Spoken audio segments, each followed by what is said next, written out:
আমরা পরিবারের অন্তর্ভুক্ত, আপনাদের ব্যাপারে কিন্তু বলা হয় নাই।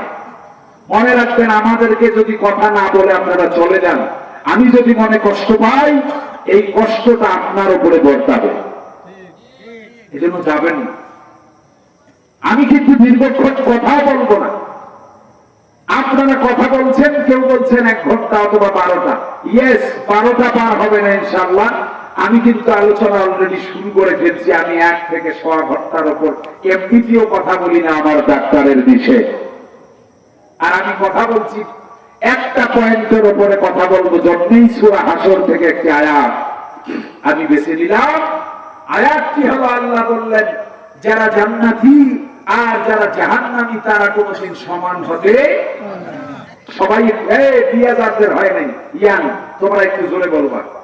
যদি জোরে না বলো তাহলে মনে করবো তোমাদের ব্যাটারিতে চার্জ নেই।